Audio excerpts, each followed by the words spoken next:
Hi everyone. How's everybody doing tonight? That's what I like. That. So, first of all, I want to say thank you, to all of you that managed to come here tonight. I'm very glad, I see some familiar faces that came from previous speakers events. Our guest at this time, as you might know, is Anthony DelMundo. He's a photojournalist from the New York Daily News. And if you've been following our Twitter feed or Twitter account, you probably see some of his work. It's very good. It's not good. It's amazing. And he's not just any photojournalist. His work is being featured in the first page of the New York Daily News for various times. He has photographed personalities such as Bernie Sanders, Hillary Clinton, and our ex-president Barack Obama.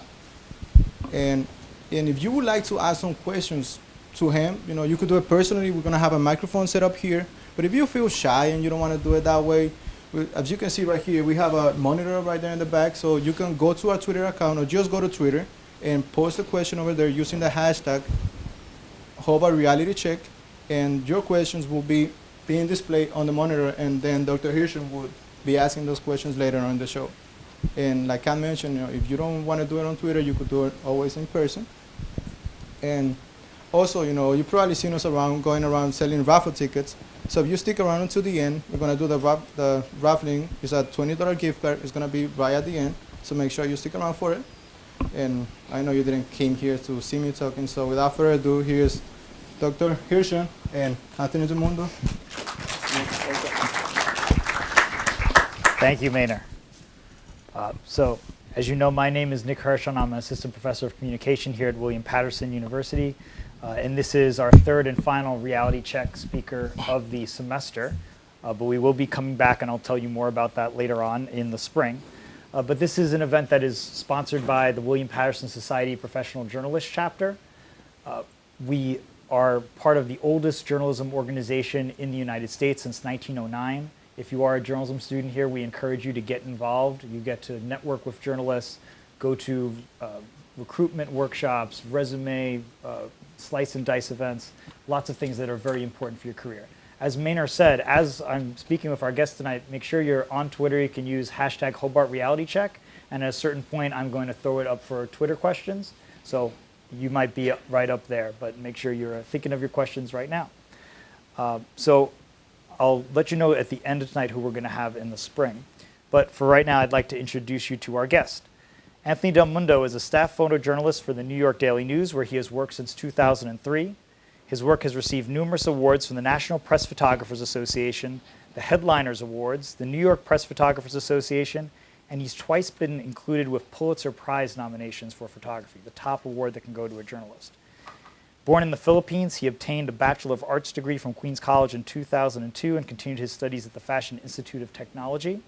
Please join me in welcoming Anthony DelMundo to William Patterson University. So, Anthony, thank you very much for coming first day. Yeah, thank you. It's an honor. So, first off, you're the first photojournalist that we've had come to speak to us this semester. So, can you just describe what is the job of a photojournalist in 2017? What sorts of duties do you have on a daily basis? I think the job of a photojournalist changed over time, because now we're not just taking pictures. I also take videos, and we send our photos as fast as we can. Sometimes we take the pictures, and then we transmit the pictures through the camera using the Wi-Fi through the phone, and now you could even caption the pictures through there. It's called IPTC, and there's apps for that.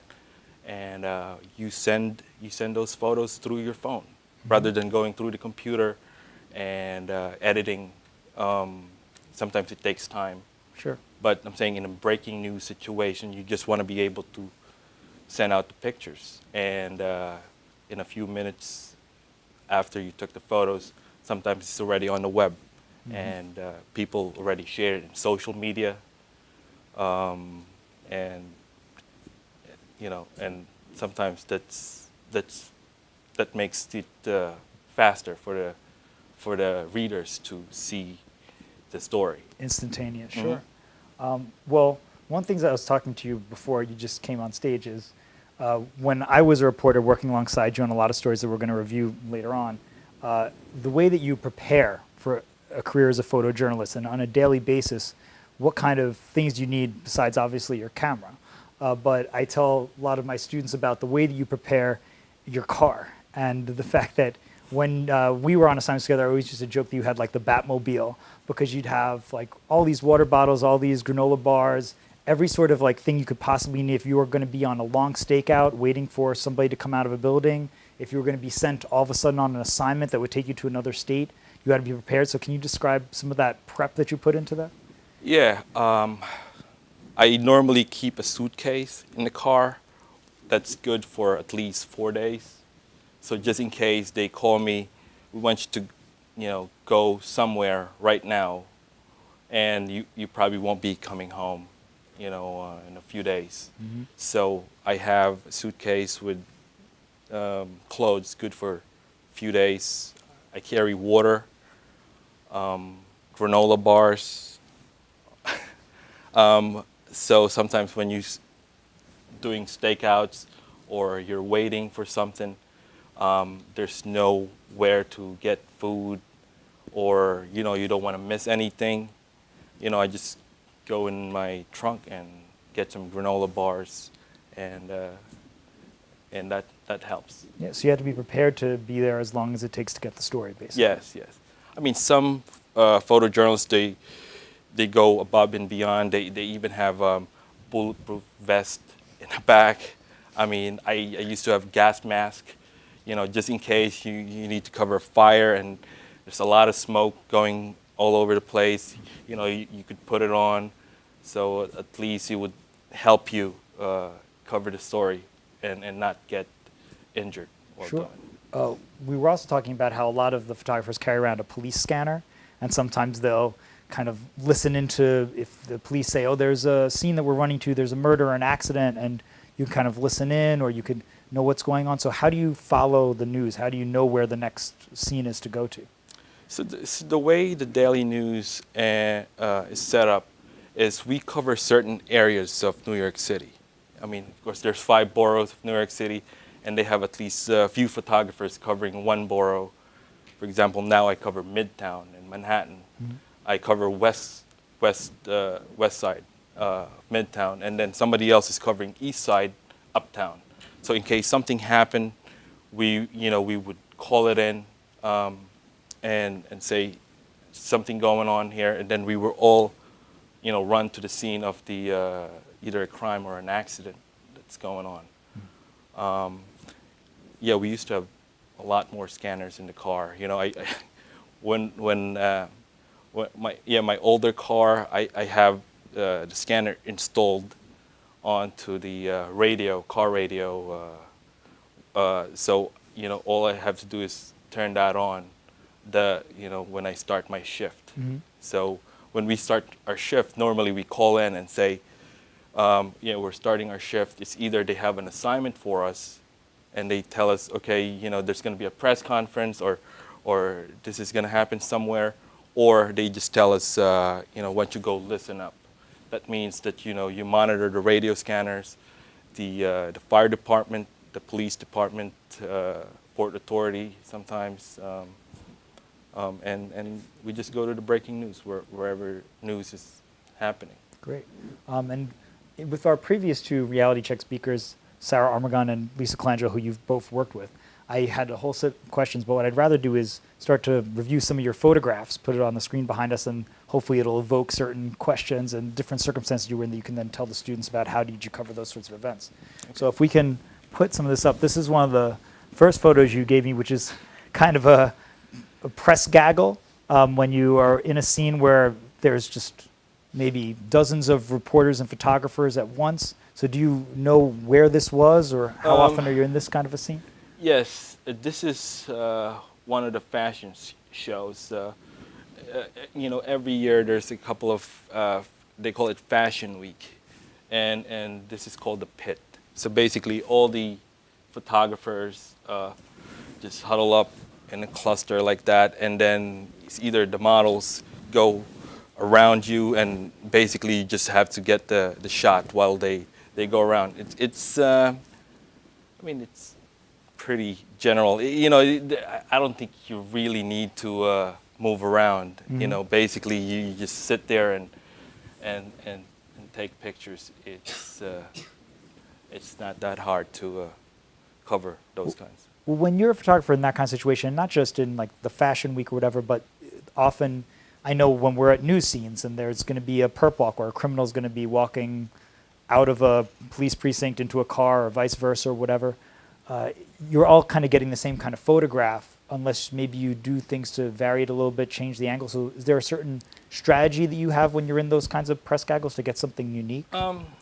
I would say that because most of those spots, especially in the front, they're all marked. You know, some of these guys, that guy's from Reuters, the other guy's from New York Times. Basically, the major outlets gets the front row, and then all the other people who come late, who signed in late, they either get put in the back or sometimes you're gonna have to fight for your spot. You got there, everybody already took the spot. You have to put either a ladder or a step stool in the back and just hoping that you get something good from there. Yeah, and it can get pretty intense.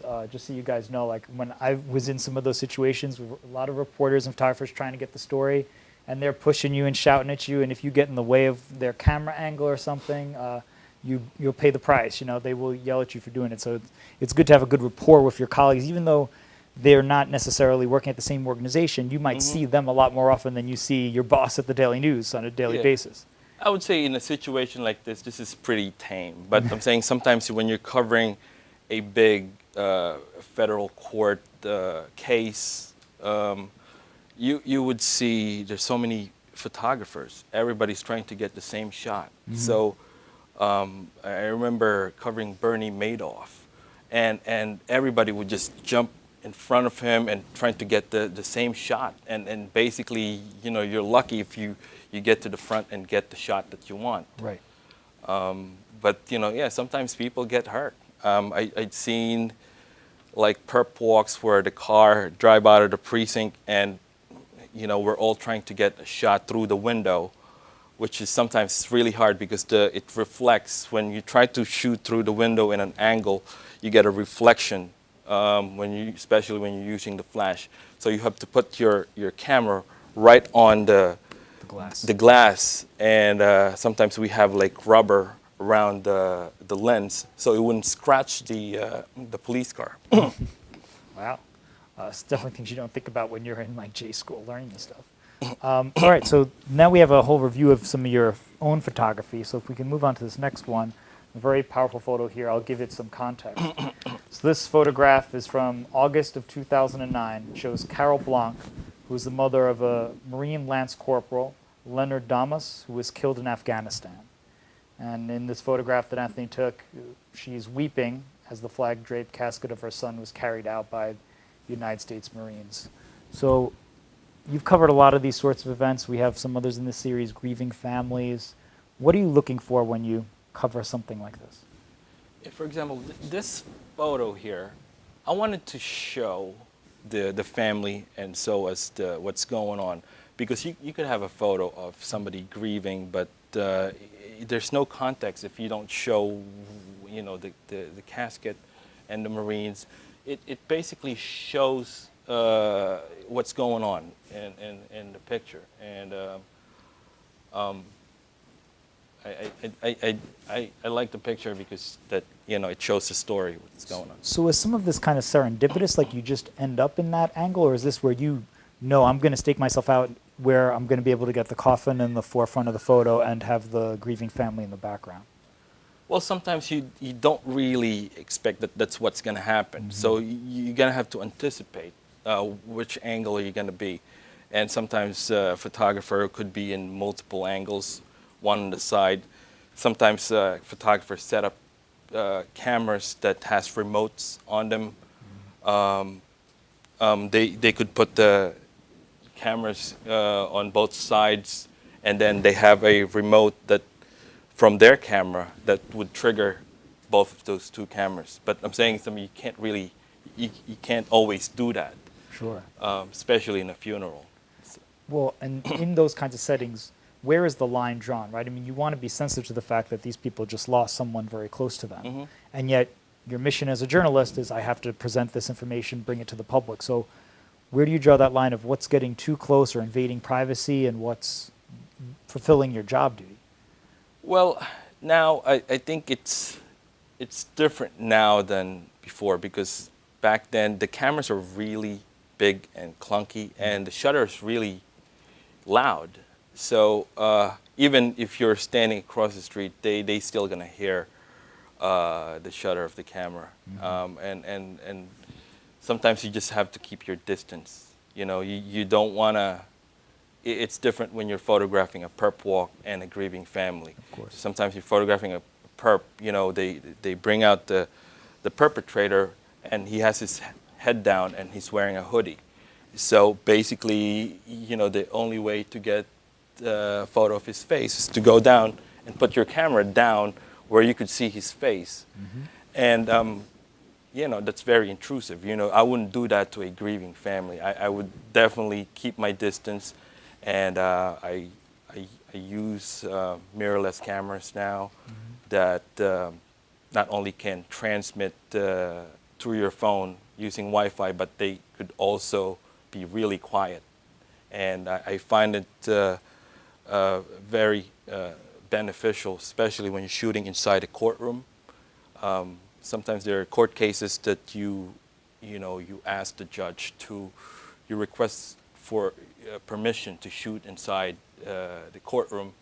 And before, we used to use this buffer that you put around your camera to silence, to at least help to silence your camera. But now there's a silent mode on those little cameras now that you can't really, you could put it in total silent. Right.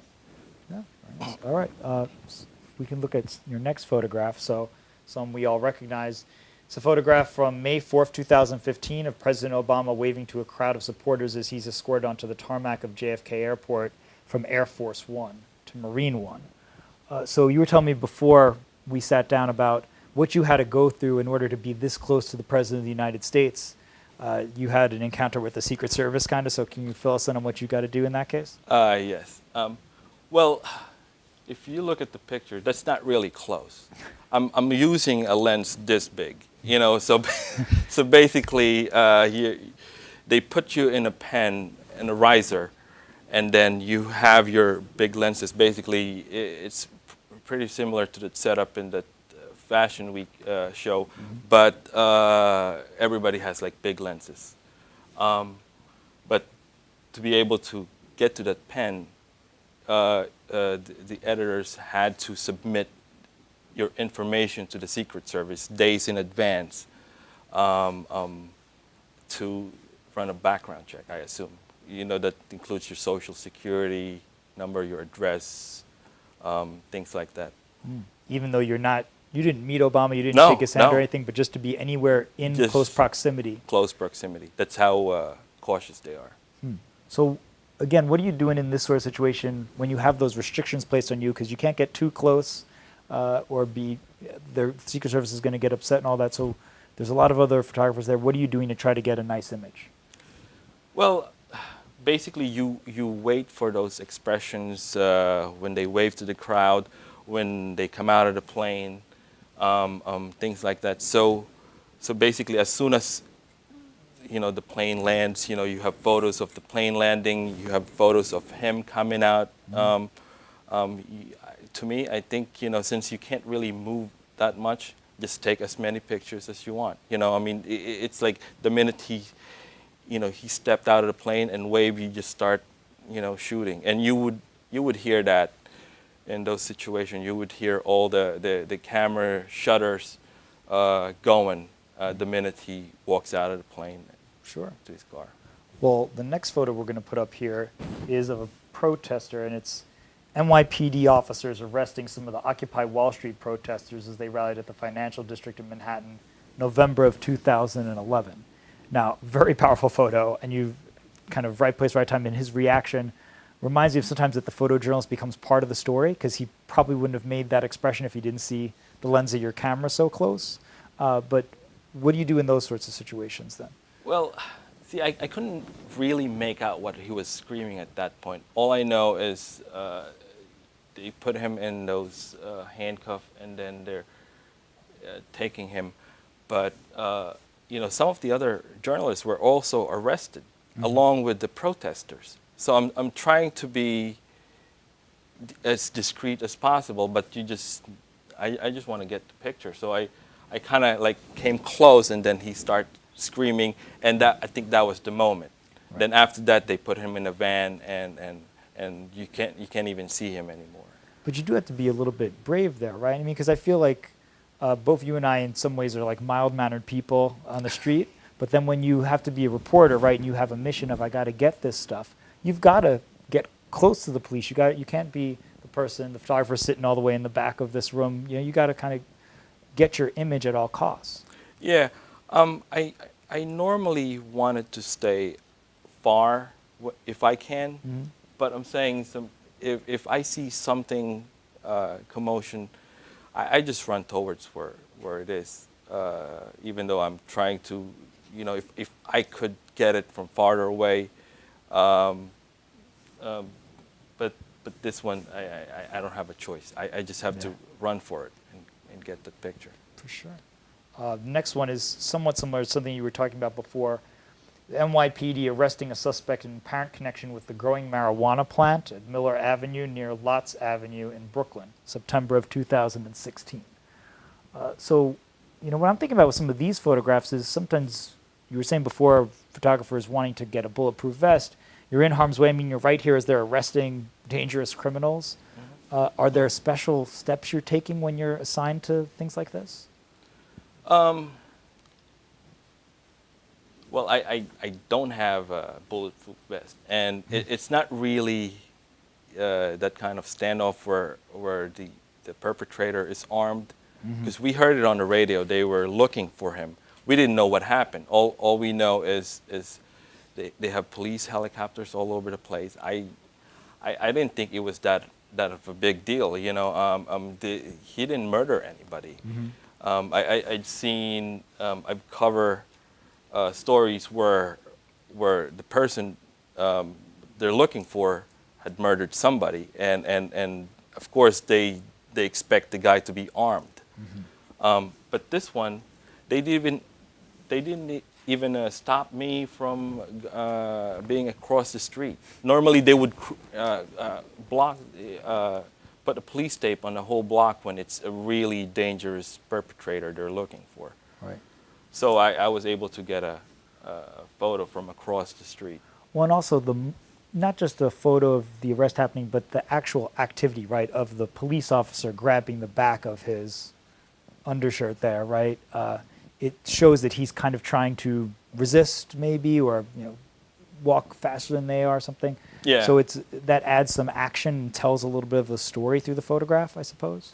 Yeah, he was really. I guess he was really. I mean, he's already handcuffed, so he can't really go anywhere. And there's so many members of the NYPD around, so I don't think he could go anywhere. But he's really reluctant on going with them, and yeah, he doesn't want to go with them. Yeah, a lot could be conveyed in that photograph. Same thing with this next one, which is really in your face. This guy's looking at the camera, and he was apparently part of a gang that had been arrested. So yes. You're getting really close here, and this is, again, the photojournalist becoming part of the story, because he's obviously playing to the camera as he sees you. So what's the story behind this photograph? Okay, there were actually several people who were arrested, and yeah, that's how they do it sometimes, because they put a chain on them. And this is actually one of the tamer picture, because some of the other pictures I didn't send it to you because they're they put their middle finger up or something like that. Absolutely. And this one is I'm actually shooting behind a door, the van door, because they have the van. They open the door, and I put the camera up, and try to shoot that way. And that's the advantage of having those mirrorless now, is because you could flip the screen and you don't have to be looking at the camera itself. But over the years, I've covered perp walks, and I've gotten hurt a few times. One time I was covering a perp walk like this, and one of the guys head-butted me while I was photographing. So I didn't feel anything at that point. And then after the perp walk was finished, I just felt like there's something, it's like stain on my pants. It turns out that I have like a cracked lip, and some of the blood was like dripping. And there also a time where a perp suspect spit on me after they arrested him, and then I came over to take his picture, and I had to move, but it still got me on the arm or something, and he was really screaming, and I didn't expect that he would do that, but that's what happened. So has there ever been a moment where you pull back, or it seems like you're really always intent on you got to get the photo first? Yeah, sometimes it depends, because some people that they just don't want to be photographed, and some people they come out of the precinct smiling. I don't understand. They look directly at the cameras, and they smile. Yeah. It's wild. All right, the next photo we have is another grieving family. This is Shatavia Mills, 18 years old, who was being comforted by her mother after she learned that her fiance had died, along with 4 other family members in a 4-car pileup on the Bronx River Parkway, July of 2006. So this goes back to what we were talking about before with grieving families.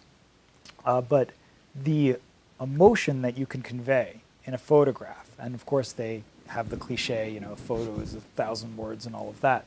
But when we see these sorts of names in the newspaper, we read them online, it may not register with us, the kind of loss and the feeling that people have. But a photograph like this, I think you imagine if this was my fiance, right? If this is someone who I loved, and they died in a car accident, that's why it's important. That's why we're covering these sorts of things. So what do you think about when you see this image? Well, sometimes you don't know what's going to happen. And something like this, it's really sad. As a journalist covering this kind of things, sometimes it hits you too. Because, like you said, what if this is one of your family members? Basically you just keep your distance, and as much as possible you want to be invisible, even though they know you're there, but you just don't want to be in their face. Yeah, very powerful. Well, the next few we have are times that you got on the front page of the Daily News, and these are actually stories that we worked on together. So there's kind of some backstory here. So the first one I have here is from September of 2007. This is the lead of the story the next day, just to give you an overview of it if you don't remember it. A troubled student at St. John's University, which is in Queens, New York, marched onto campus yesterday morning wearing a Fred Flintstone mask and toting a rifle, but a courageous NYPD cadet stopped him and helped avert a possible tragedy. So I remember when I was called on this story, I was sitting in the office, and this is a very scary moment as a reporter, but I got a call from the editor who said, there's a bloodbath at St. John's, a student just unleashed like this rampage and shot a bunch of students, you got to run down there. And I had recently graduated from St. John's, so I still had my student ID. And that was one of the reasons I think that they wanted me. So I tried to get to the campus. Of course, they had warned me that it was going to be terrible. And I showed my ID to try to get onto campus. The cops were just then locking down the campus. I was able to go to another part of the campus that no one was stationed at, and I walked onto the campus with another reporter friend. You were already there before I got there, I believe. But as it turned out, no one had been shot, injured. Basically, they saw this kid had the rifle in his bag. They tackled him to the ground before anything could happen. And this is what happens in early stages of news stories, right? You don't know, you think it might be a lot worse than it is. But this front page photograph that you got, which is on the St. John's Center Green, where they were capturing this guy and leading him into a cop car, like the moment of the arrest. You were not supposed to be on that campus. It was an active policing. I wasn't supposed to be there. So how did you get onto campus, and how do you get a photograph like this when you're not supposed to be there? Okay, well, first, I wanted to clarify that social media wasn't as popular as it was, This is 2007. 2007. Yeah. So I would think that it would be different if it happened now, because people would have photos with their cell phone. They would probably even do Facebook Live. Some people loves to do that, but during this time, I don't even remember if I have a BlackBerry or a flip phone, but I know I have like the older phone. Right. But anyway, yeah, what happened is I heard the call in the radio scanner. So basically, we didn't know what's going on. Something's going on in St. John's. Sometimes they don't want to say it out loud in the scanner, so they don't want to attract attention, even on the scanner. So I called in. I called the photo editor saying that yeah, there's something going on, and at first I didn't think they really know what's going on, but because you go like, okay, go check it out. And when I got there, there's so many emergency vehicles going into the campus, and I think this happened in September. Yep. Right? Virginia Tech shooting happened, I think, April the same year. So I know that this could be a potential big story because of that. Right. And what I did was I grabbed my backpack. I put my my one camera. We normally carry two cameras, but that day I just put one camera. I already put like a telephoto lens in it, and then I stick it in the bag. And then I grab another lens. I put it in the bag too, and a flash. And then I just close the backpack. I put it in. I put it on, and then start walking. And I noticed that the campus security, they were occupied, because the emergency vehicles were coming in. They're like ambulances, police cars, and I happened to be walking the pathway where pedestrian walks by, and I guess they didn't notice me. And at that time, they didn't really lock the school yet. I don't think it's on lockdown yet. Right.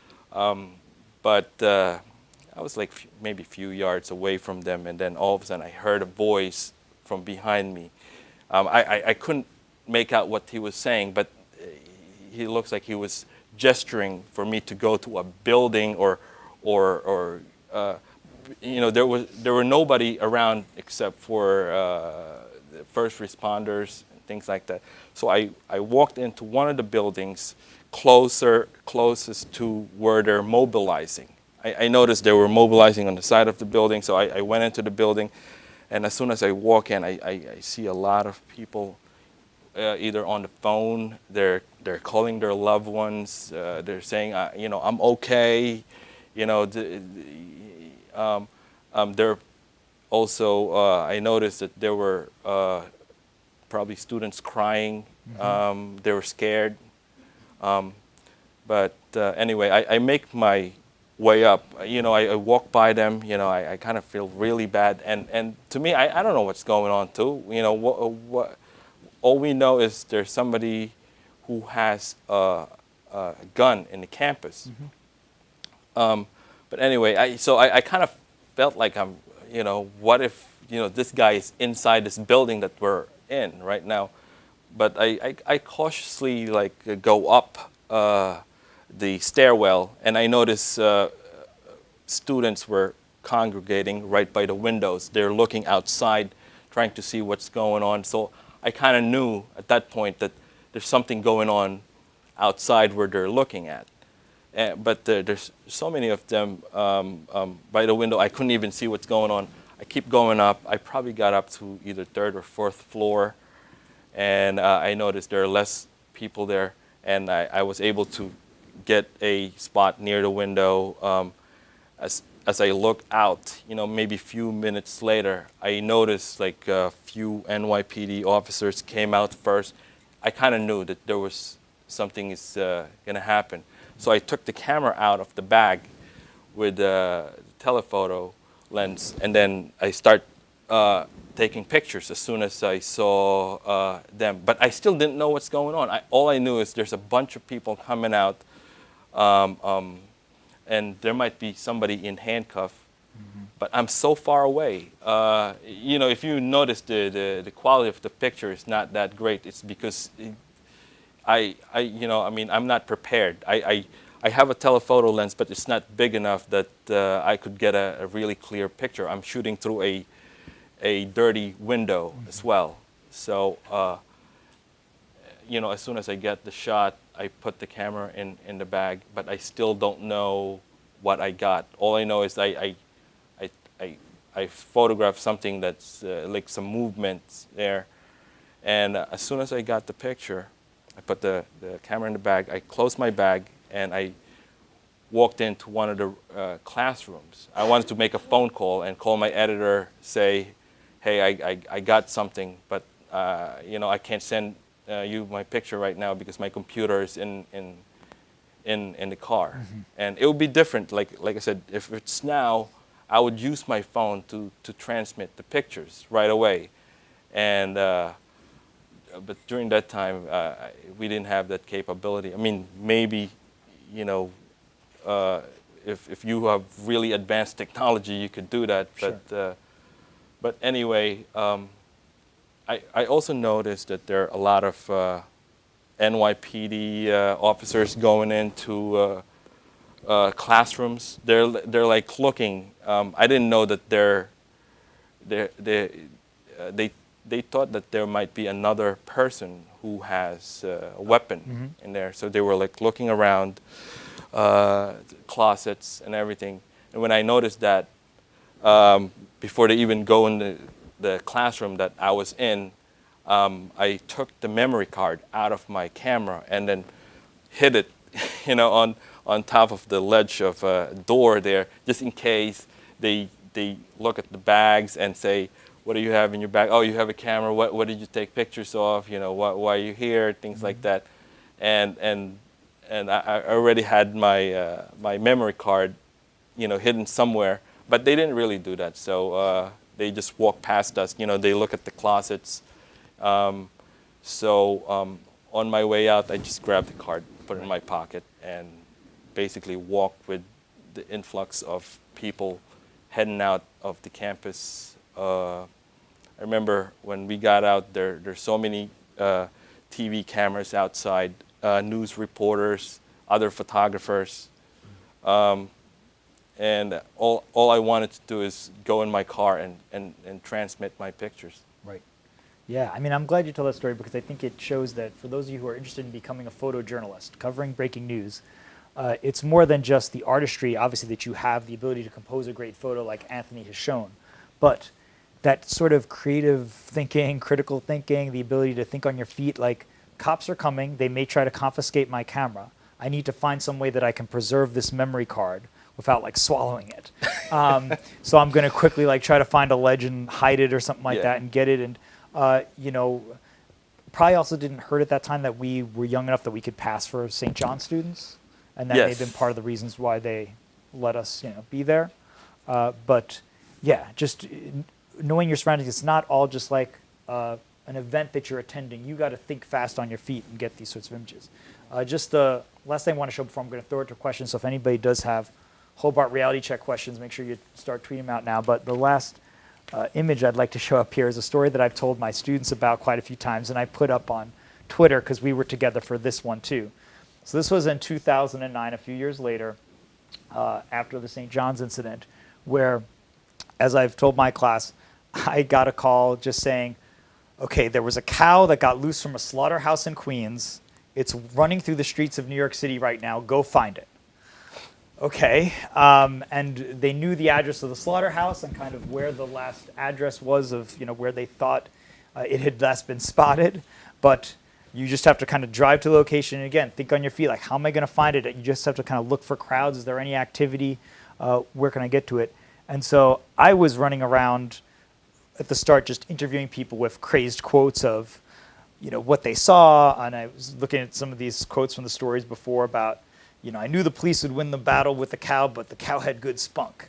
And, I was chilling, coming back, taking out the garbage when I saw my friends running. I'm not scared, but it's a wild cow coming in my yard. It's not the kind of thing you see in South Jamaica.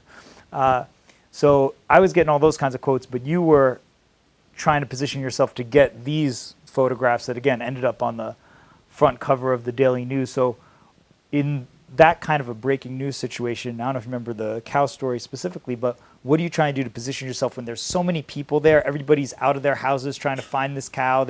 Everyone's calling their friends, you got to come out here, it's crazy. There's other media. So what are you doing to try to get an advantage there? Mm-hmm. Well, you mentioned about the backyard. So we know the cow is in there, but we can't see it. Mm-hmm. So basically, you just wait where they're going to bring the cow out. Mm-hmm. I don't think they could tranquilize the cow and wait for it to sleep and then carry it over the fence. I don't think they're going to do that. So they try to pull the cow before I guess it goes to sleep or something. So I just waited, and when I saw a glimpse of the cow, it was like a few moments, and the cow was still fighting. If you could see the other photo there, it was like still trying to resist, get the rope around its neck. But you could see the tranquilizer dart right on the cow's neck there, mm-hmm. and there's a few of them already. So I think I got a few shots before they got the cow in, but this is also taken from a distance. You don't want to get gorged by a cow. Yeah, no, I was standing right next to you. I remember when these photographs were taken, and we were at a distance, but I recall you were trying to get leverage. I don't know if you were looking over a fence or there was some sort of an obstacle in our way that you were looking at. I also remember the cow was out of our vision for the vast majority of the time that we were waiting there. Mm-hmm. And there was a split second where the cow came into vision. They quickly wrangled it and they brought it away. And it must have lasted for 2 seconds. But I remember distinctly standing next to you and hearing the quick flashes. You got the quick snaps of it, and then it was over. So you've got to be prepared. You can't be talk to someone on your phone, looking, mm-hmm. in this sort of smartphone era where people just, lollygag. They're distracted by things. You've got to be really attentive to this. Could be the one moment I'm either going to get the shot or not. Mm-hmm. And again, I think this was one of those exclusive photos that you had. The other one said exclusive on it, but this one I recall being if not exclusive, a very rare kind of a photograph. Yeah. Like you said, it could be split seconds. So basically, when you aim your camera, you got to be ready to press the button. Yeah. Because now you don't have to even you don't even have to look at the viewfinder. Basically, since cameras now the LCD, you could see what you're photographing in the back. You could hold the camera like that and sideways. As long as you could see what you're photographing, you could. Sure. But this one. Basically, I just aim and hopefully I get something. I see some movements similar to the St. John's thing. I only have a split second to get that picture. I saw some movement, just start firing, just start photographing. For sure. And we do have other photographs to use, but I'd like to hear from our audience. So if we can, we'll put up some of those tweets with Hobart Reality Check. Again, if you haven't had a chance yet, you can tweet out to Anthony, and we'll see what you guys have been asking. So we have a bunch of them, but I can read them to you, Anthony. I know some of these students. So let's start with Maynard Castillo, since he is the president of our Society of Professional Journalists chapter. He gets preference here. How do you control your emotions when somebody insults you or attacks you? Control my emotion. Sometimes it's really hard to, especially when somebody attacks you.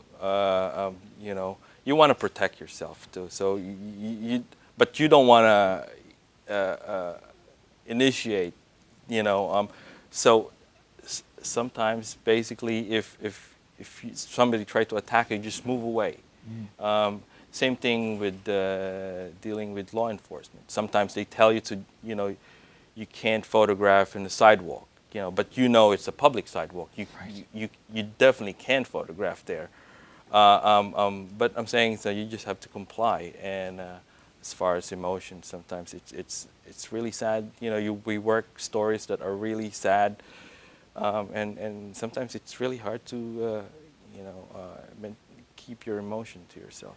Just something I want to clarify, because a lot of students have asked me those kinds of questions that you could talk to about.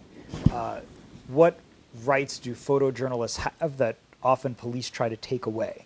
And so if you're in any sort of a public place, right, if you're on a public street, you can take whatever photograph you want, pretty much. I mean, you can't trespass onto a property, but you can also go into most public places, even like inside of a store, and as long as they don't tell you you have to leave, then you're allowed to just take photographs anywhere. So have you had situations where people have tried to pressure you and maybe they misinterpret the law, they don't have a good idea, so they say, oh no, you can't take a photograph of me without my permission, you need a signed consent form, all that stuff, which is untrue?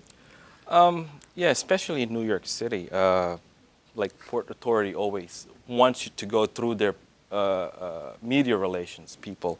You're photographing something in a bus terminal in Manhattan or in an airport. They always want you to check in with their media relations personnel, but sometimes it takes a while. You call them and you leave them a message, but they don't respond to you right away. Yeah. But as much as possible, like in the subways, I actually like it when the NYPD officer asks me, who are you, where's, I know they're keeping the public safe by, by asking people who they are and why they're photographing in the subway station. Right. And several times, I wear my press pass with me, but I think it makes me feel better if somebody asks me, like an NYPD officer asks me, who am I? And I just show my press pass.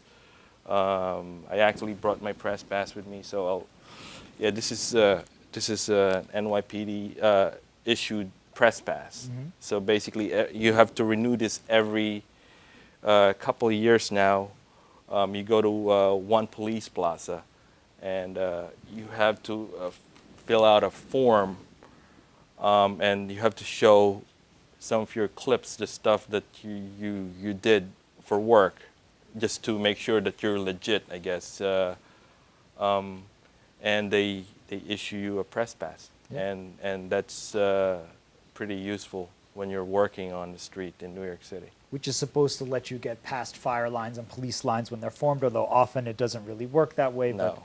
But and they still try to pressure you. But I want to make sure we get to some of these other questions. But we have Alex Evans, who's the treasurer of our SPJ chapter, saying, what's the most important quality that a good photographer or photojournalist needs to have? Important quality that you need to have if you want to become a photojournalist. Important quality. I would say respect people, so they respect you back. Because I notice some photojournalists just go out there and they don't really care much about the people they're photographing, especially like grieving family. They just lost a loved one. You don't have to be that close to them, or you don't have to be that intrusive.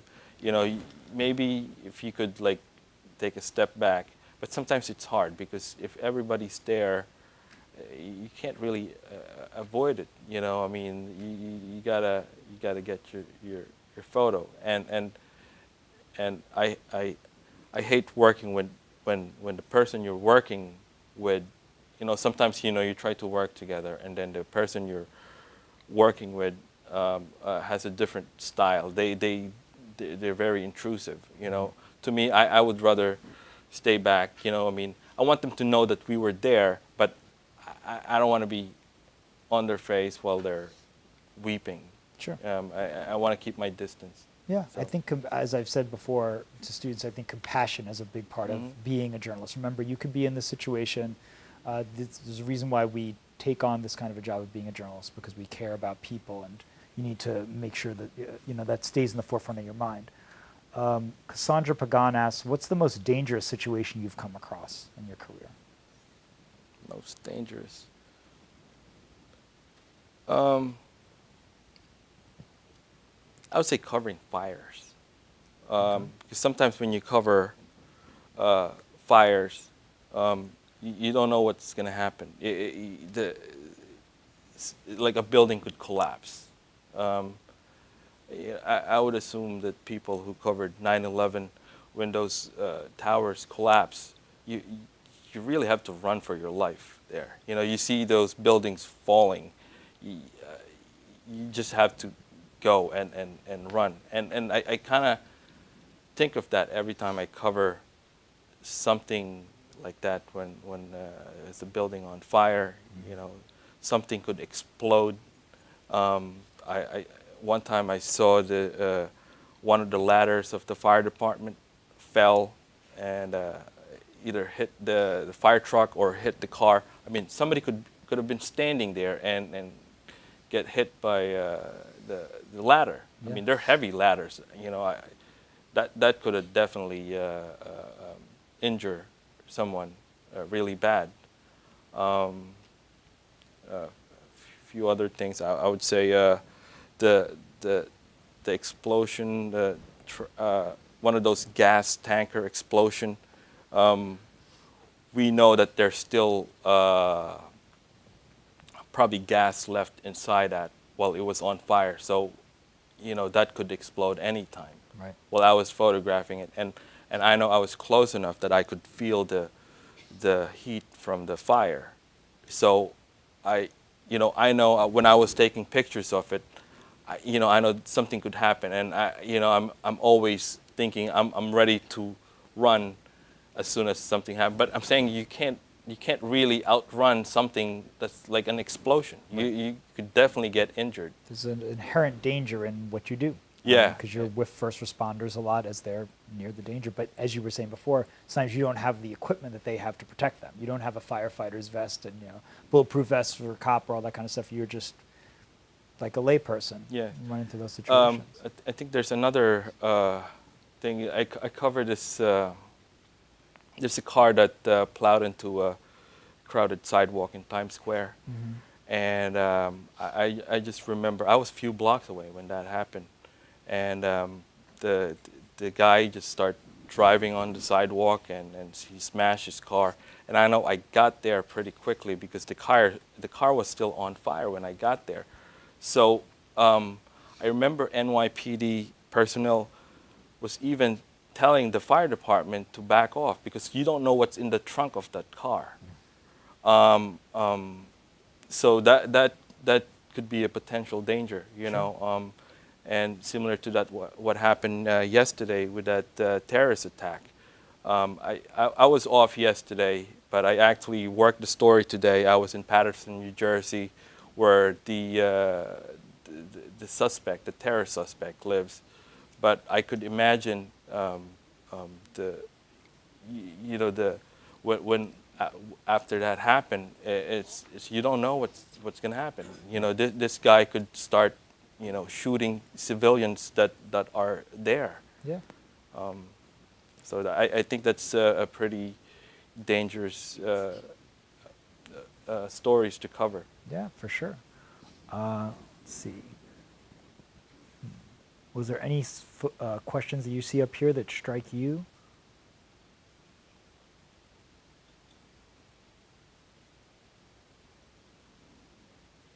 Well, Edgar Enriquez asks, have you ever broken ethical or moral standards to get a shot? Have you ever made this mistake?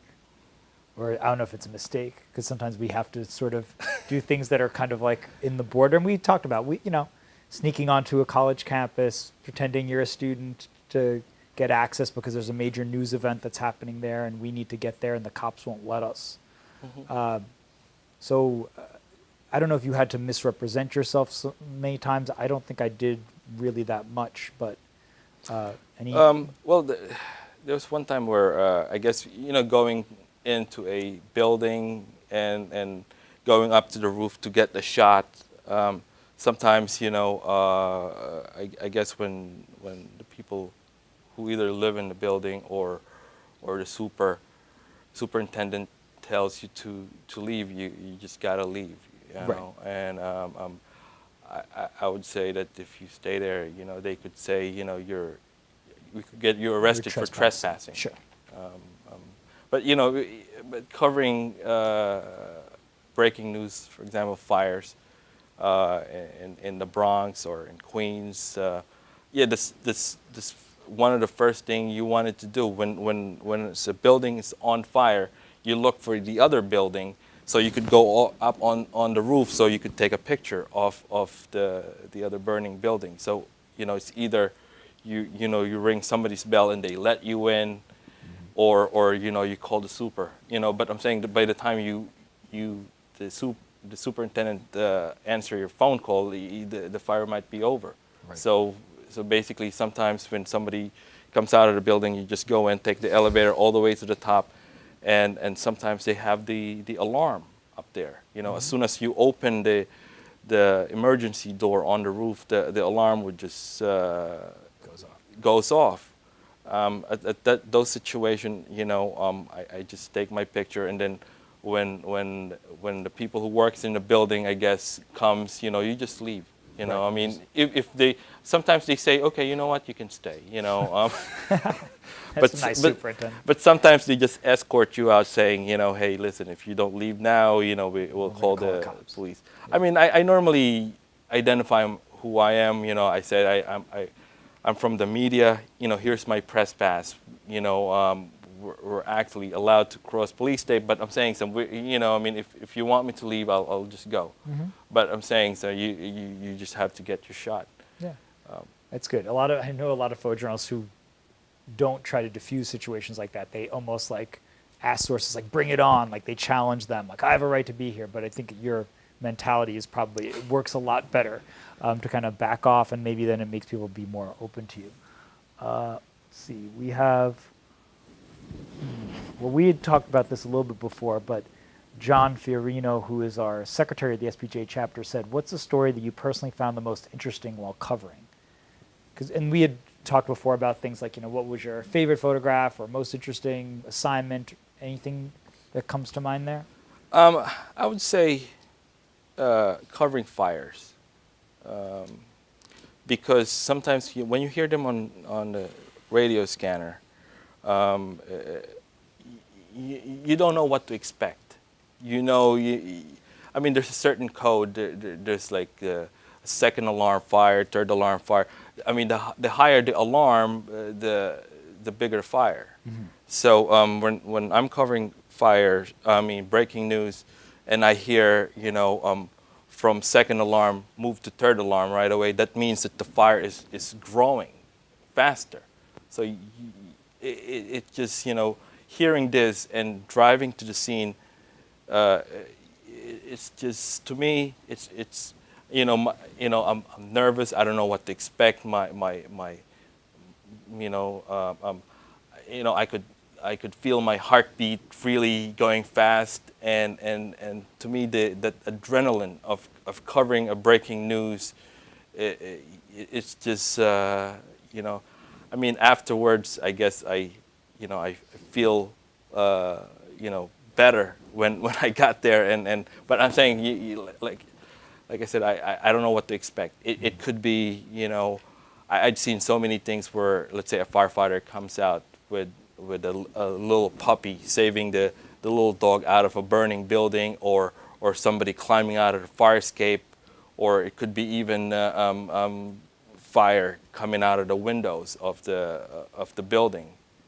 But I just like covering fires because of I guess, when you hear it, it's really intense on the radio, the way they talk. And there's also this frequency it's called handy talkie, which is the FDNY frequency that's you have to be close to be able to hear it. So you're not gonna hear it, let's say if you're, I don't know, a few miles away, but once you get closer, you would hear it, it's like a short range frequency where you could actually hear the people who's going into the burning building. They set up their own antenna, and you could hear what they're finding in there. Sometimes, you know, it's really tragic. You know, they lift up the bed and there's like a person under it, hiding. You know, thinking that they're not gonna Survive. yeah, survive. Yeah, sure. We'll just try to get a few more in here. So I think we already had those kinds of photographs about favorite photos. This is an interesting one, and sorry, it's cutting off whoever asked it. But in regard to personalities that you photographed, how did you go about capturing their genuine persona? Persona of someone, and we didn't include all of these photographs. I tweeted out some of them before, but in addition, we had Barack Obama, Bernie Sanders, but I want to get this one in here, but I didn't. Kim Kardashian, who you photographed. So when you're covering people like that who have one way of the public knows them, their public image, is there something different that? Okay, first of all, covering celebrities, they're very controlled. Even they put you in a pen, and sometimes you know you try to wander around and try to get a different picture.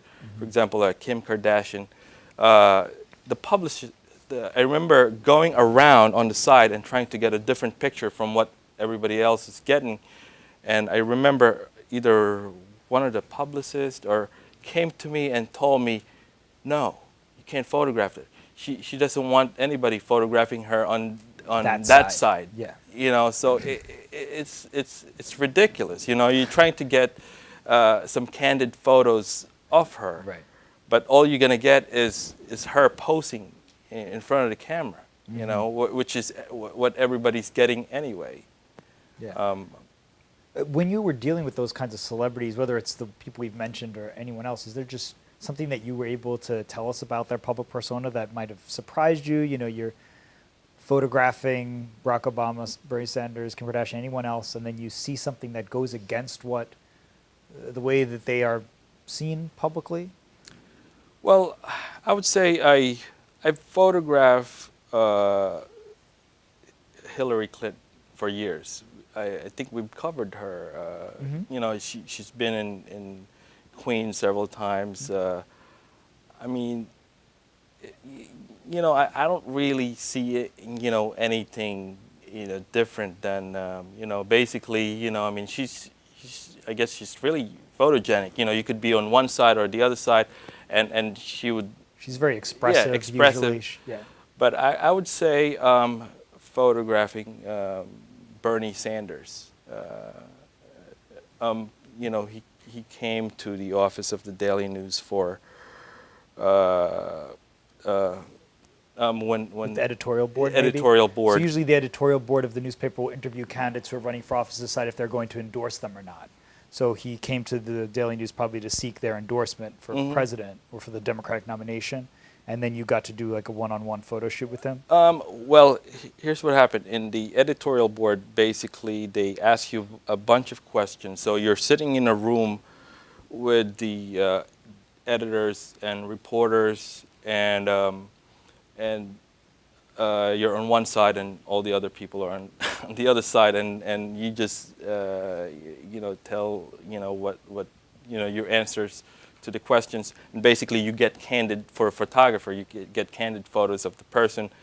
But as far as the studio, I set up the studio in the Daily News. We have a studio, a photo studio there. But they said, okay, you're only gonna get you know, maybe a minute or so. Right. So basically, I had the chair there. You know, he sat down. I just tried to get as many pictures as I can. You know, I mean, you can't even, you know, I mean, tell him, okay, do this. I tried, but I'm saying some, and then all of a sudden they were like, okay, he's gotta go, he gotta go. You know, I mean, so I just had to. I probably have like 30 seconds. Right. Him sitting there, and I had a few frames of him. So again, even in those like manufacturing situations, you got to think fast and like just be ready to take the photographs because he could jet out any second. So we're gonna close it out with one here. Let's see what we have. We talked about the danger before.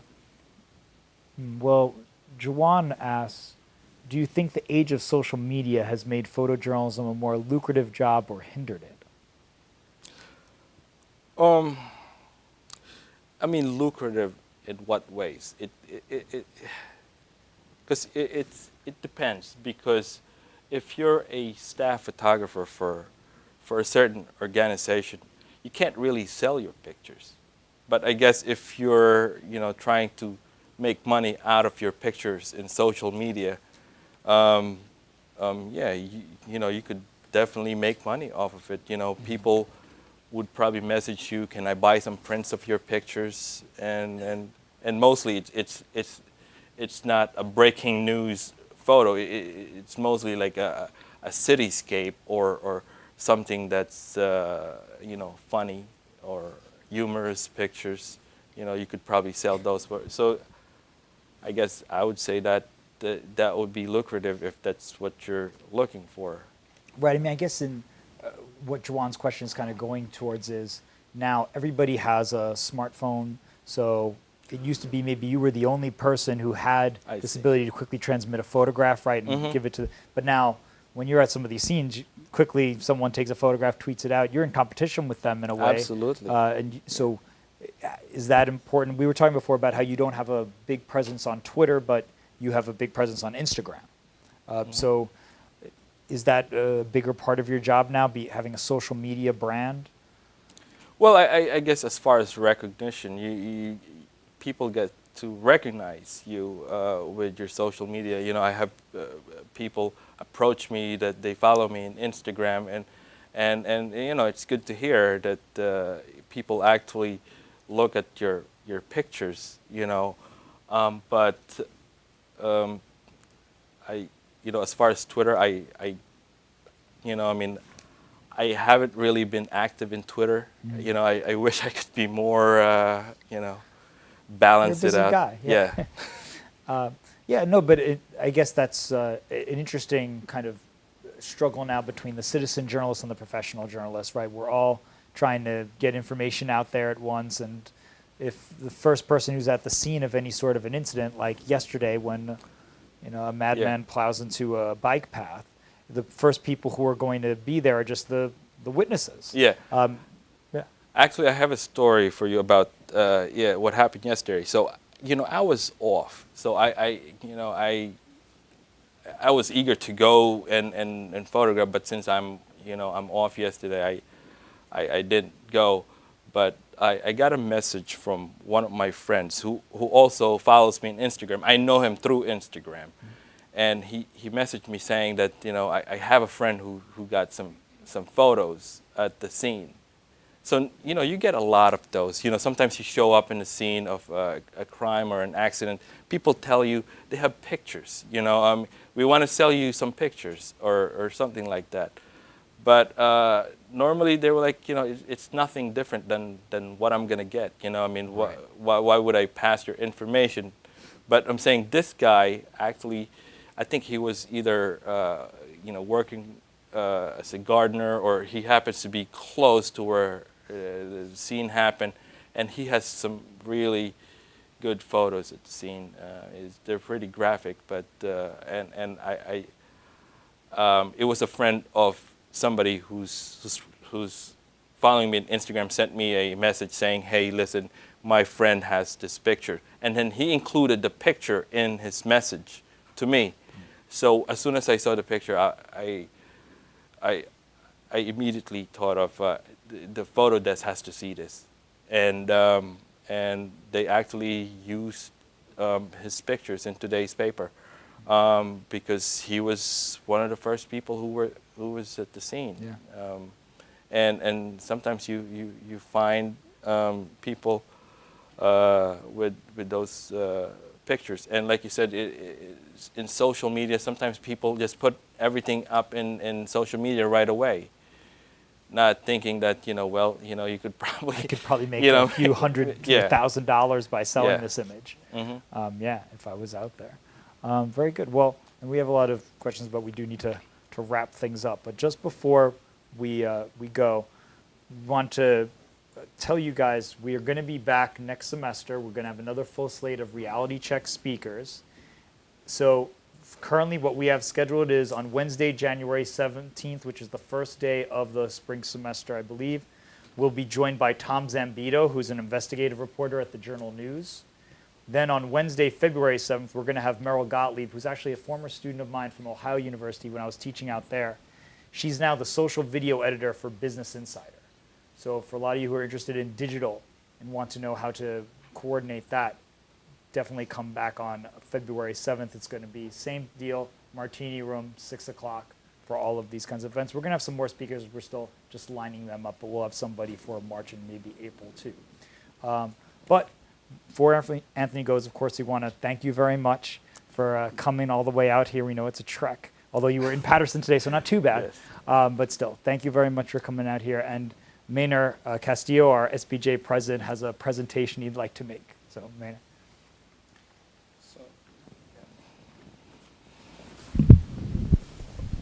So this comes in name not only from SBJ, our SBJ members are all over there, he mentioned some of them, but it comes from all of the communications department. They have been very collaborative with us to make sure we can put together this type of events. Also with Dr. Quick, he's been very helpful with us too. So not only in name from SBJ, but coming from all the communications department, we want to say thank you for coming here, take your time off. Some of the body times, you could be doing, reporting right now, and you chose to come here. And I hope, some of you actually learned something today. I certainly did. So, in the name of everyone, thank you very much. Thank you very much, Anthony. Thank you. Thank you.